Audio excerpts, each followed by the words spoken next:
4 விதமான கிறிஸ்தவர்கள் தேவனுடைய ராஜ்யத்திற்கென்று பாடுபடுறத விரும்புறதில்ல. தேவனுடைய ராஜ்யத்திற்கென்று பாடுபடுறதுனா என்ன அப்படின்னா, இயேசு கிறிஸ்துவனுடைய சுவிசேஷத்தை சொல்லும் பொழுது நமக்கு ஒரு பாடு கஷ்டங்கள் வரும். அதே போல நீதியுள்ள ஒரு வாழ்க்கையை வாழும் பொழுது, கிறிஸ்துவை மையமாய் கொண்ட ஒரு வாழ்க்கையை வாழும் பொழுது, அல்லது கிறிஸ்துவை போன்ற ஒரு வாழ்க்கையை நம்ம வாழும் பொழுது பாடுகள் கஷ்டங்கள் வரும். இது ரெண்டையும் செய்வதற்கு இந்த 4 விதமான கிறிஸ்தவர்கள் விரும்புறதில்ல. அதுல முதலாவது ஒரு கம்ஃபர்ட் ஜோனுக்குள்ள இருக்கிற ஒரு கிறிஸ்தவர்.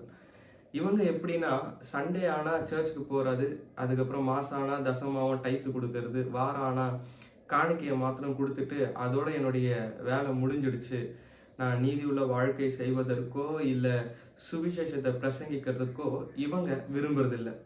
இரண்டாவது விதமான கிறிஸ்தவங்க எப்படி அப்படின்னு பார்த்தீங்கன்னா, சுவிசேஷத்தை சொல்லும் பொழுது அதனால நிறைய பேர் அடிக்கப்படுறாங்க, நிறைய பேர் கொலை செய்யப்படுறாங்க. ஏன் இந்தியாவில், நார்த் இந்தியாவில் நிறைய இடத்துல நம்ம கேள்விப்படுறோம், சம்டைம்ஸ் தமிழ்நாட்டில் கேள்விப்படுறோம், உலகத்தில் நிறைய இடத்துல கிறிஸ்தவர்களுக்கு விரோதமான அந்த பெர்சிக்யூஷன் நடந்துட்டு இருக்குது. இதை கேள்விப்பட்டு பயந்து எனக்கு எதனாச்சும் ஆயிடுமோ, என்னுடைய குடும்பத்திற்கு எதனாச்சும் ஆயிடுமோ, நான் சுவிசேஷம் சொல்ல போகும்போது யாருன்னா என்னை அடிச்சிருவாங்களோ இல்லை என்னை கொலை பண்ணிடுவாங்களோ அப்படின்ற ஒரு பயத்தில் இருக்கிறதுனால இவங்க தேவனுடைய ராஜ்யத்திற்கென்று பாடுபடுறத விரும்புறதில்ல.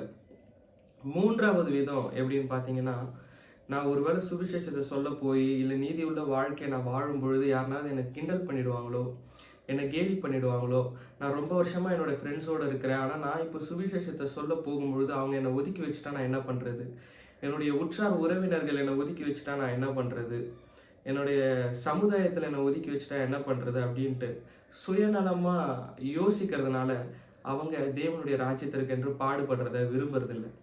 இந்த ஃபோர்த்து கேட்டகரி எப்படின்னா, தங்களுடைய வாழ்க்கையை மேம்படுத்துவதற்காக, தங்களுடைய குடும்பத்தினுடைய வாழ்க்கையை மேம்படுத்துவதற்காக பயங்கரமாக கஷ்டப்படுவாங்க, பயங்கரமாக பிரயாசப்படுவாங்க, அதற்காக பயங்கரமாக எஃபர்ட் எடுப்பாங்க. நான் அதை தப்புன்னு சொல்லலை. ஆனால் அதற்காக அவங்களுடைய டைமை ஃபுல்லாக கொடுத்துருவாங்க.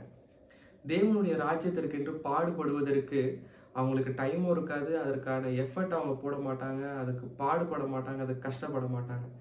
அவங்களுடைய தனிப்பட்ட வாழ்க்கையை மேம்படுத்துவதற்கு அவங்க போடுற அந்த பிரயாசங்கள், பாடுகள், கஷ்டங்கள் தேவனுடைய ராஜ்யத்திற்கு போட்டிருக்காங்களா அப்படின்னு பார்த்தீங்கன்னா சுத்தமாக இருக்காது.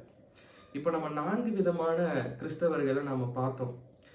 இங்கே வேதத்தில் 1 தெசலோனிக்கேயர் 1:5 பவுல் சொல்கிறாரு, நீங்கள் தேவனுடைய ராஜ்யத்திற்கென்று பாடுபடும் பொழுது அந்த ராஜ்யத்திற்கு பங்கு உள்ளவர்களாய் இருக்கும்படிக்கு தேவன் நியாயமான நீதி செய்கிறவர் என்பதற்கு அதுவே அத்தாட்சியாக இருக்கிறது.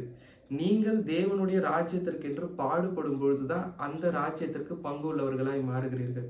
உங்களுடைய தனிப்பட்ட வாழ்க்கையை நீங்கள் மேம்படுத்தும் பொழுது, இல்லை ஒரு கம்ஃபர்ட் ஜோனுக்குள்ளே இருக்கும் பொழுது நீங்கள் அந்த ராஜ்யத்திற்கு பங்கு உள்ளவர்களாய் மாறலை.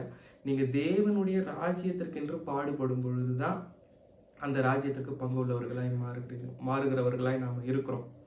இந்த 4 விதமான கிறிஸ்தவர்களில் ஒருவேளை நாம் இந்த 4 விதத்தில் ஏதாவது ஒரு விதமாக நம்ம இருக்கலாம்.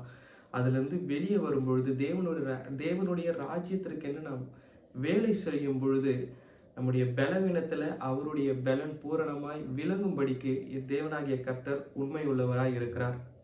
தேவனுடைய ராஜ்யத்திற்கென்று பாடுபடுவோம், தேவனுடைய ராஜ்யத்தில் பங்குள்ளவர்களாய் மாறுவோம். God bless you.